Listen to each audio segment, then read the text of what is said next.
Boa noite a todos. Bom, espero ter os 40 minutos para os quais eu me preparei. Então, vamos começar lá, o estado da arte.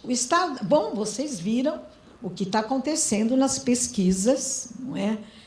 O Peirce dizia, no século passado, ele dizia o seguinte: a ciência precisa se dar conta de que ela precisa levar em consideração a questão da telepatia. Bom, daqui a pouquinho nós estaremos nos comunicando sem nenhum canal de comunicação visível. Bom, então eu vou falar rapidamente sobre o estado da arte. Qual é o estado da arte hoje? O que está acontecendo hoje e quais são as perspectivas para um futuro muito próximo? Em primeiro lugar, nós estamos na era do Big Data. Todo mundo já deve ter ouvido falar nisso. Quando eu escrevi meu livro, qual que era? Olha, nem lembro mais. Mas um dos livros que eu escrevi, eu dizia o seguinte, que nós estávamos na era do terabyte. Terabyte não são os bytes, a quantidade de bytes. Tera, em grego, significa monstro. Então, naquela época não se falava ainda em Big Data. Gente, isso não faz, acho que 2, 3 anos. É meu livro de 2010, isso mesmo. Em 2010, eu dizia, é aquele roxinho que chama a ecologia pluralista da comunicação. Vai por cor, viu? Daqui a pouquinho vem um novo aí. Vem um novo, onde eu vou falar do pós-digital. Agora eu estou trabalhando no pós-digital, que é uma questão política que nós temos que enfrentar do problema do digital. Bom, então, eu dizia, nós estamos na era do terabyte. Gente, isso eu estava escrevendo em 2010. Em menos de 3 anos, nós já começamos a ouvir essa questão do Big Data. Porque é tamanho volume de dados, que aí se criar, os engenheiros criam algoritmos para poder correlacionar os dados, e daí a visualização desses dados, que a gente chama, hoje as empresas já estão todas empregando Big Data, que a gente chama de visualização científica. E nós estamos na era da internet das coisas. O que significa isso? Através de etiquetas de radiofrequência e sensores, os objetos daqui para frente vão se tornar seres comunicantes. Então, grande parte hoje da comunicação, ela é estabelecida, mais de 60%, máquina a máquina. Quando a gente pensa que essa explosão da comunicação, ela se dá através dos equipamentos, dos computadores. Nós pensamos que essa massa informacional é humana, mas 60% da comunicação hoje ela é feita máquina a máquina. Dentro de muito pouco tempo, os objetos vão começar a se comunicar uns com os outros e eles vão se transformar em seres comunicantes. Então, hoje, nós temos na nossa mão o celular, que é um computador, é um teletudo, é um computador muito mais potente do que era o computador, aquele feio que a gente tinha na mesa, o desktop. Ele é muito mais potente, esse pequenino aparelho que a gente tem na mão, do que computadores de 4, 5 anos atrás. Então, hoje nós temos as tecnologias portáteis, mas já estão começando a aparecer as tecnologias vestíveis. Então, nós vamos vestir tecnologias e a tendência daí são as tecnologias implantadas dentro do nosso corpo. Conclusão. 3 conclusões a gente pode tirar rapidamente. Em primeiro lugar, as mídias, isso que nós chamamos hoje de mídias, vão se tornar invisíveis. Elas vão estar embarcadas em tudo e a gente nem vai vê-las. É só ver o que aconteceu nos últimos anos, a maneira como o computador foi cada vez mais, essas tecnologias inteligentes foram cada vez mais se aproximando do nosso corpo. Não são os humanos que vão ficar parecendo com máquinas, são as máquinas que estão ficando cada vez mais parecidas conosco, até o ponto delas, em nível, não é, assim, molecular, elas fazerem parte do nosso próprio corpo. Bom, então, tudo isso produz um impacto imenso no nosso psiquismo, na vida social, né, em todas as atividades, não é, em que da vida humana, todas, hoje, elas estão influenciadas por isto e sob o impacto de uma transformação que cada um de nós não está dando mais conta de compreender. Então, a tendência, diante desse grande impacto, a tendência é a gente ou cair, esses dois extremos são muito comuns, na tecnofilia, inclusive, é uma grande tendência hoje, que é chamada de transhumanismo, o grupo a tese da singularidade, lá na Califórnia. Então, o nosso corpo é obsoleto, e eu assisti uma palestra há uns poucos meses de um dos membros, não é, dessa Universidade da Singularidade.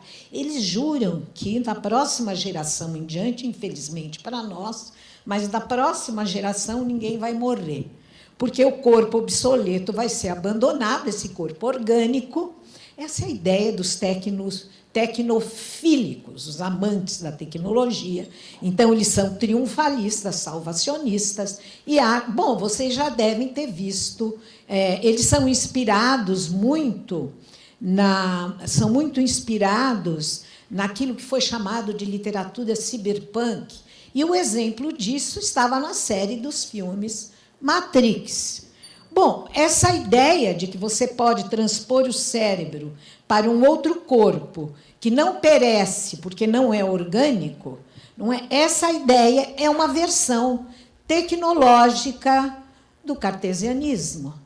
Porque imagine o que seria o nosso cérebro, a nossa mente, a nossa ideia de subjetividade ser transposta para um outro corpo, quando a gente sabe na psicanálise que toda a nossa identidade pessoal é inseparável, porque a constituição do eu, ela se dá pela imagem do eu. Então, bom, vocês imaginem, não é, as confusões que isso geraria se fosse possível. Mas eu não digo que não é possível, porque, como dizia o Peirce, não bloqueie o caminho do conhecimento. O que não se pode fazer hoje poderá ser feito amanhã. Bom, esses são os tecnofílicos. Os tecnofóbicos são aqueles que têm horror à tecnologia. Isso é bem comum, porque a gente se identifica com o conforto daquilo que nós acreditamos ser a estabilidade e a naturalidade e a essência do humano. Isso nós herdamos do iluminismo, sujeito liberal do iluminismo. Então, essa ideia de que existe uma essência humana imutável, isso é uma ilusão. No fundo, os tecnofóbicos, enquanto os tecnofílicos são triunfalistas, os tecnofóbicos são conservadores. E todo conservadorismo é moralista. Então, a gente tem que evitar.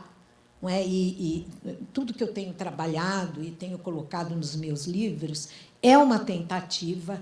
Nós não podemos escapar do fato de que o mundo está nos desafiando, a condição humana está em transformação, metamorfose. Então, a gente não pode escapar ao fato de que essa condição está aí, ela nos afeta, ela está dentro de nós, mas cair ou num extremo ou no outro, não é, de um triunfalismo com a tecnologia ou de uma tecnofobia, esses dois extremos não levam a nada. Bom, a repercussão desses dois extremos se dá exatamente nesse meu terceiro item, que se chama o imbróglio do pós-humano. Bom, quando eu fui escrever meu livro, esse livro que foi citado, Culturas e Artes do Pós-Humano, que eu comecei a escrever no começo dos anos 2000, publiquei em 2003, mas eu não sabia que título dar. E aí, de uma coisa eu estava certa. Grandes transformações estavam iminentes e essas transformações eram inevitáveis. Falei, bom, eu preciso dar um nome bastante significativo e impactante para esse livro. E resolvi chamar de Culturas e Artes do Pós-Humano. Só para vocês terem uma ideia, quem publica esses meus livros de cultura digital, do mundo digital, humanidades digitais, é a editora Paulus, que é uma editora, que vocês sabem, religiosa. Eles aguentaram o tranco e publicaram o meu livro com o nome Culturas e Artes do Pós-Humano. Bom, antes disso, eu já tinha escrito um livro também com um título bem ousado. Imagina, no fim dos anos 80, comecinho dos anos 90, eu publiquei um livro com o nome Cultura das Mídias. Ninguém falava em mídias naquela época. Pegou, que sorte. E daí também o pós-humano pegou. O pós-humano pegou, só para vocês terem uma ideia, a TV Bandeirantes me perseguiu 2 meses para eu gravar um programa sobre o pós-humano. Eu falei, olha, eu até faria questão de ir, porque não existe tema mais controverso, mais confuso, mais enrolado, imbróglio, não é? Para usar essa palavra italiana, que já foi dicionarizada no português, do que o tal do pós-humano. E muita bobagem está sendo dita acerca disso. Desculpe, não estou querendo achar que eu sei mais do que os outros, mas, pelo menos, faz quase 20 anos que eu estudo o tema. Então, o que acaba acontecendo é o seguinte, ou ele é tomado pelos tecnofóbicos, na maior parte das vezes, ou pelos tecnofílicos. Então, o que acontece? Aquilo que realmente precisa ser considerado, quando a gente fala pós-humano, deixa de ser considerado, porque as pessoas caem no exagero desses dois extremos. Então, o que é que eu quis significar e continuo significando quando eu digo pós-humano? Significa que a condição humana tem que ser repensada em todas as dimensões do humano. Desde a antropologia, a história, a biologia, a evolução biológica humana, até a essência molecular do ser humano.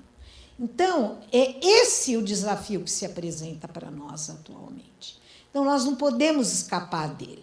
Caso contrário, a gente se fecha como num casulo, imaginando que o ser humano é um ser imutável, estável, e a gente se fecha nesse falso conforto, nessa ilusão. Então, bom, para que a gente possa, acho, compreender um pouco melhor, não completamente, né? Porque a gente nunca entende alguma coisa completamente, né? Essa é a condição semiótica, não é? A primeira é o beabá da semiose. Todo o nosso conhecimento do mundo é sempre parcial e nós estamos sempre no meio do caminho.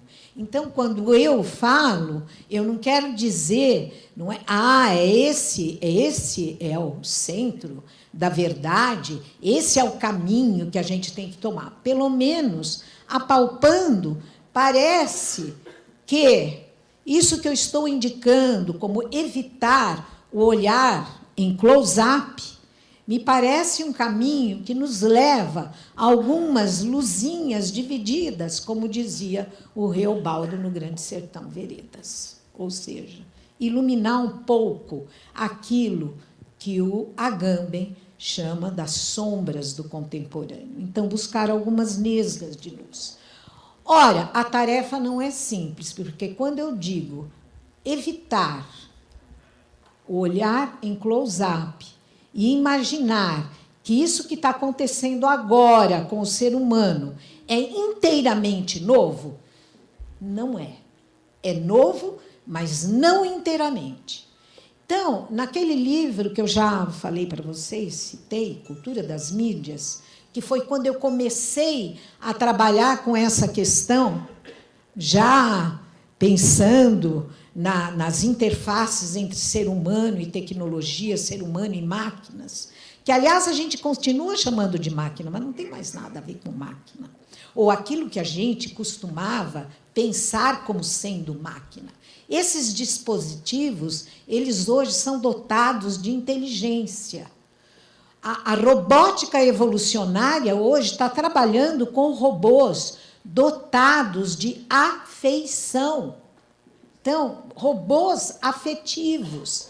Robôs, então, para dar uma continuidade, não é o que o Edgar falou, robôs que vão ter uma inteligência suficiente para acompanhar pacientes. Robôs que vão ser capazes de perceber mudanças no ambiente. Então, aquilo que nós chamávamos de máquina está começando a adquirir comportamentos orgânicos. E nós estamos já... porque a interface humano-máquina não começa, não é, nessa sofisticação que a gente acabou, não é, nessa pesquisa avançada que a gente acabou de ouvir agora. A interface humano e inteligência artificial já começa quando você clica no seu celular. A nuvem não está lá em cima, informacional. Ela está aqui em volta de nós. Você clica e você entra e se conecta com informação planetária, conexões planetárias, informação que não acaba mais. O que vocês procuram hoje no Google que não é encontrado? Por isso que vem o Big Data, para colocar alguma ordem nessa imensidão de informação. Então, essa interface ser humano, do que nós vamos chamar isso? Não é? Máquina. Não serve mais. Então, naquele livro, eu escrevi, foi quando eu comecei essa pesquisa, eu escrevi um texto que, aliás, eu gosto dele até hoje, porque parece que eu fiz uma classificação interessante lá. Eu falei, tem 3 tipos de máquinas que apareceram na Revolução Industrial. Daqui a pouquinho vou falar disso, rápido também. Que apareceram na Revolução Industrial. Os sociólogos chamam muita atenção das máquinas que apareceram para acelerar o processo de produção e máquinas como prolongamento da força física muscular do homem. Eu chamo essas máquinas de máquinas acéfalas, porque elas são puramente um prolongamento da nossa força muscular. Então, em vez de você ficar lá pedalando, tem lá um motor que faz a água subir e assim por diante. Isso foi a Revolução Industrial. É uma revolução que trouxe máquinas acéfalas, sem cabeça, puramente musculares. Elas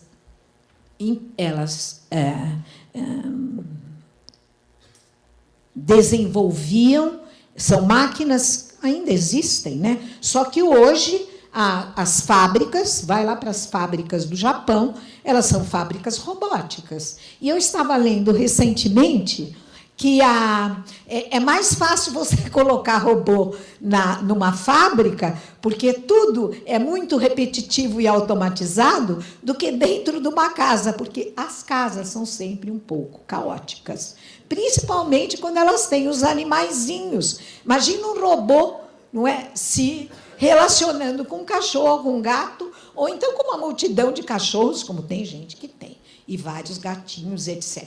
Então, é por isso que os robôs já estão nas fábricas, mas não estão ainda nas nossas casas, mas logo estarão. Bom, então, voltando lá. Máquinas burras, que só prolongam a nossa força muscular. Essas ajudaram muito o incremento da produção capitalista na Revolução Industrial. Ninguém lembra de outro tipo de máquina, que eu chamo de máquinas sensórias, que são as máquinas que também apareceram na Revolução Industrial, mas são máquinas que prolongam a nossa capacidade sensória, olhos, ouvidos e mesmo a nossa capacidade de reprodução da linguagem verbal. Começou lá em Gutenberg, mas foi na Revolução Industrial, com as rotatórias motorizadas, que a produção da linguagem verbal e do livro se acelerou. Ao mesmo tempo, aparece a câmera fotográfica e as gravações de som, que vieram depois do visual. Mas o que está acontecendo aí? São máquinas já com uma inteligência sensória. Logo depois dessas máquinas, aparecem as máquinas cerebrais. Então, o computador é um prolongamento, é uma extensão, mais do que uma extensão, porque a gente pensar em extensão é como se a nossa cabeça estivesse aqui, o computador ali, e ele é uma mera extensão da nossa capacidade cerebral. Não, é uma simbiose. Hoje é inseparável. A nossa inteligência hoje ela é inseparável da inteligência desses dispositivos que estão cada vez mais inteligentes e cada vez mais com a capacidade de aprendizagem e de autotransformação. Então, isso vai acontecer. E a gente não precisa ficar pensando naqueles filmes lá de Hollywood, que são sensacionalistas. É para deixar os adolescentes excitados, né? Aqueles filmes, o robô vai destruir o humano. Apesar de que, recentemente, os vários cientistas de nome internacional se reuniram para fazer um documento de negação do uso de inteligência artificial para a guerra. Então, eles sabem como é que é isso que nós chamamos de inteligência artificial está evoluindo. Então, essas máquinas que estão aí, elas são máquinas cerebrais. Elas não são mais... Por isso que não cabe mais o nome de máquina. O Flusser não gostava desse nome, ele chamava de aparelhos. Ele percebe já, não é, na filosofia da caixa preta, ele percebe que a máquina fotográfica ela não era uma máquina, é um aparelho, e é um aparelho programado. Então, esses aparelhos programados, eles vão ficando cada vez mais sofisticados. Então, evitar a visão em close-up. O que significa isso? O ser humano é um ser em evolução desde sempre. E, se não fosse, nós estaríamos ainda na Idade da Pedra. Então, por que ele é um ser em evolução? Porque o ser humano é um ser. O que constitui o humano? O ser humano é um ser de linguagem. O que a linguagem trouxe para nós? Trouxe a consciência do tempo, a consciência de si mesmo e a consciência da morte. Isso está em Heidegger. Foi um grande pensador sobre isso. É o preço que nós pagamos por ter consciência, que o animal não tem. Por isso, Lacan disse, que, aliás, é uma contraposição a toda a obra do Heidegger, quando Lacan diz assim, porque fala, falta ser. Ou seja, nós somos atravessados pela linguagem, e a linguagem é aquilo que nos... E quando eu digo linguagem, eu sou semioticista, não é linguística, não é a linguagem verbal. Aliás, desde as imagens nas grutas, o ser humano já traduz, não é, a sua linguagem em formas externas. Por quê? Porque a transmissão através disso, essa transmissão que eu estou fazendo agora, ela vai embora com o vento. Felizmente, estão lá gravando. Para quê? Para eternizar. Porque o cérebro humano, os primeiros grupos humanos...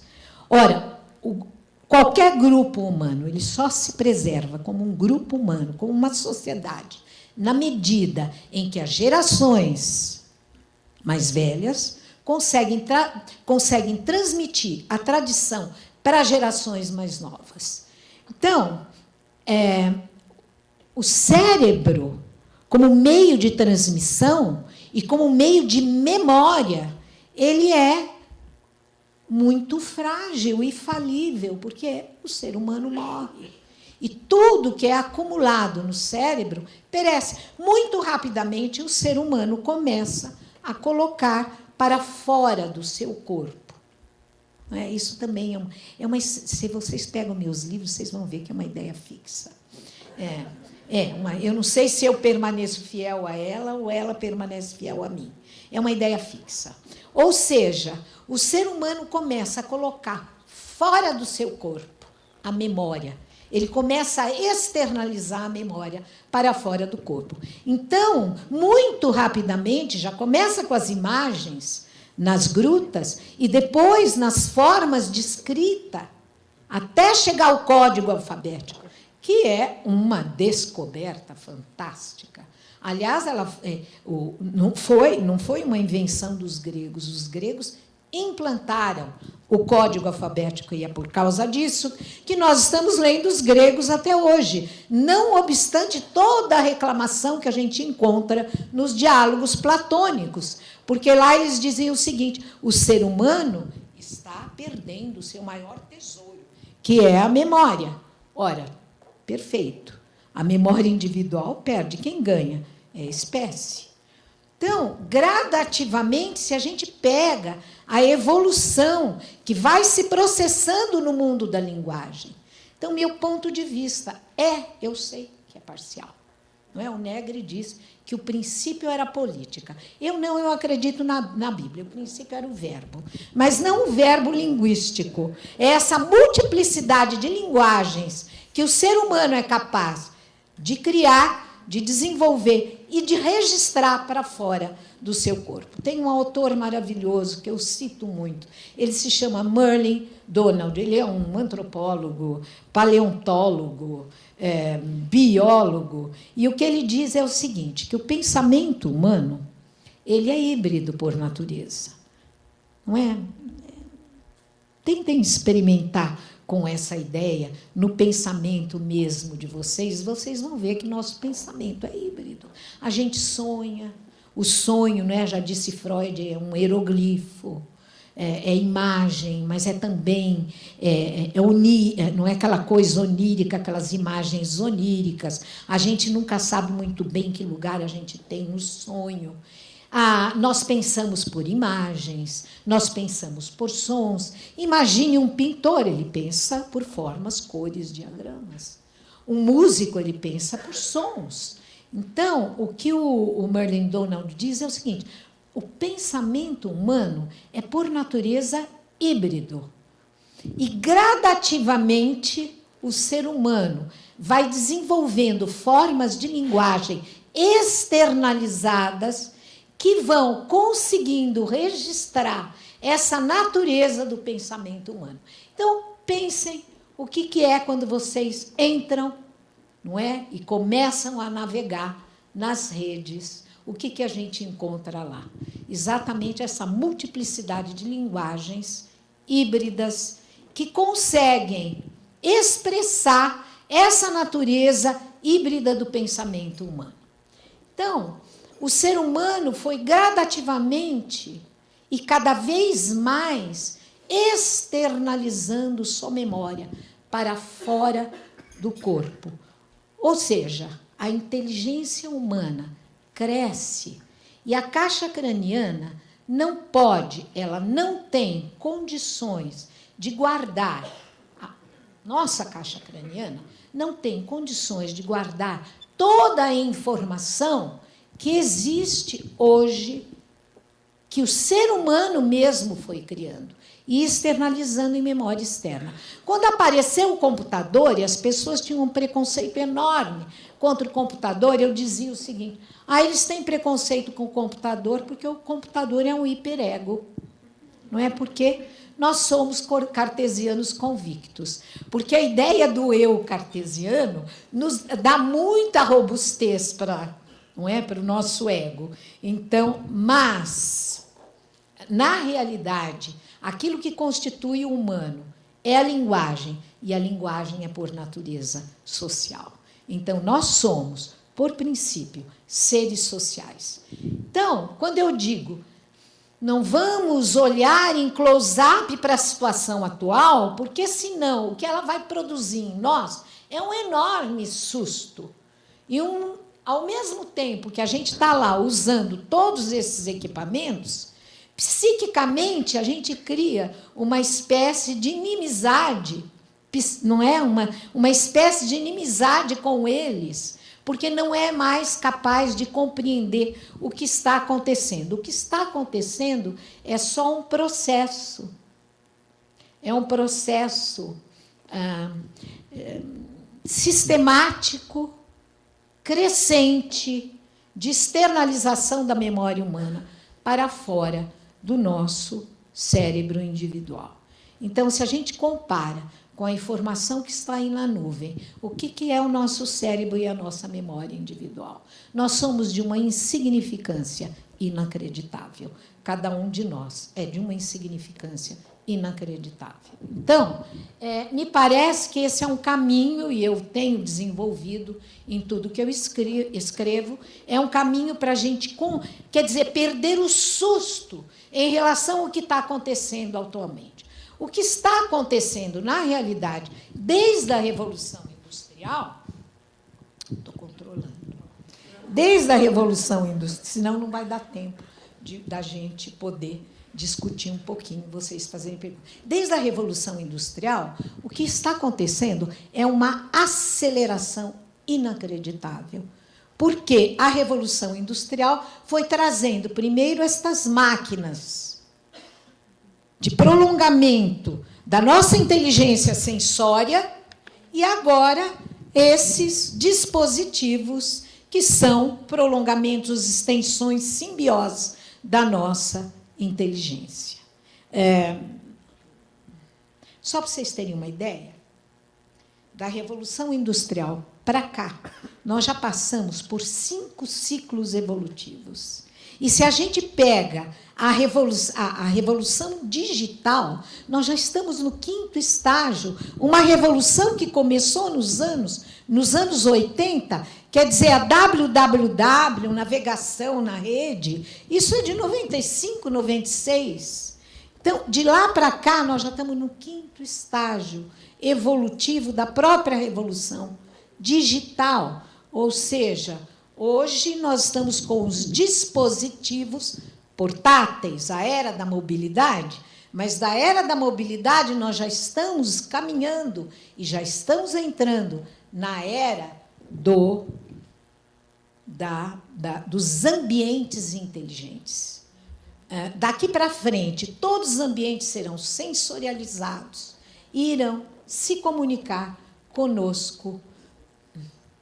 Roupa que nós vamos usar, ou ambientes que vão ser capazes de regular a temperatura dos lugares em função do número de corpos que estão aqui dentro, do calor que eles exalam e assim por diante. Bom, os signos e as mídias estão crescendo. Esse é o destino humano. Se a gente olha, antes da Revolução Industrial, o que existia de linguagem? Música, e música tocada em instrumentos. Tocava, acabava. Tinha que vir por um outro espetáculo para você ouvir a música outra vez. Depois ela foi gravada.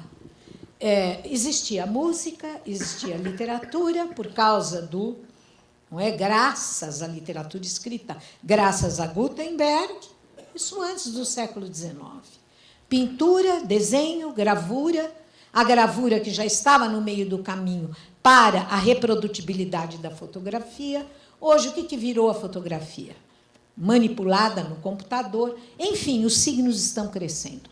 O ser humano povoou a biosfera de linguagens. E a crosta terrestre está tão plena de linguagens que agora as linguagens estão indo para o céu. Não é? Claro.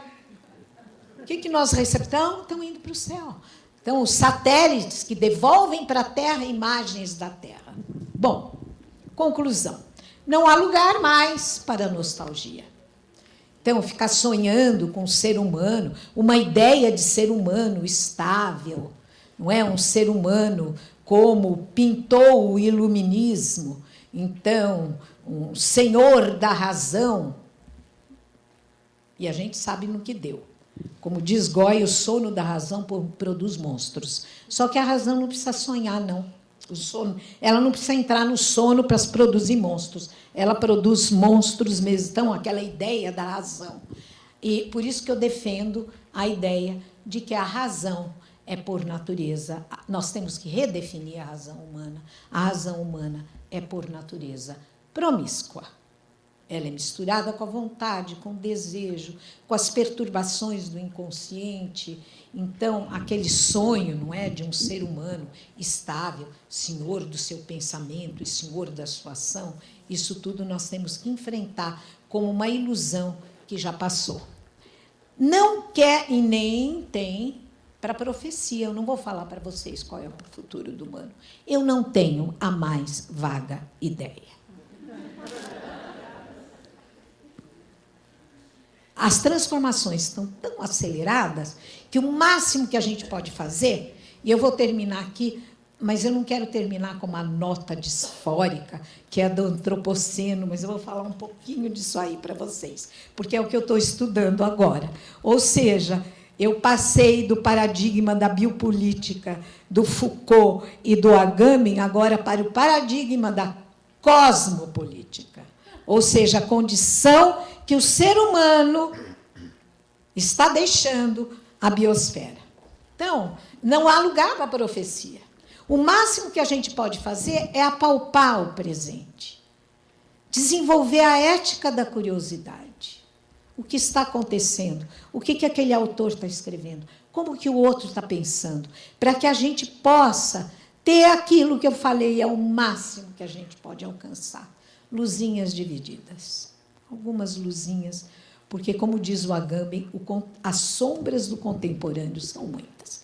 Bom, então, o que é o antropoceno? Porque hoje, num circuito internacional, só se fala disso. Eu acabei de organizar um evento internacional em São Paulo, na segunda-feira, Vida Secreta dos Objetos, e todos os estrangeiros falaram no antropoceno. Felizmente, eu sabia o que era, porque eu fiquei estudando isso aí recentemente. Então, o que é o antropoceno?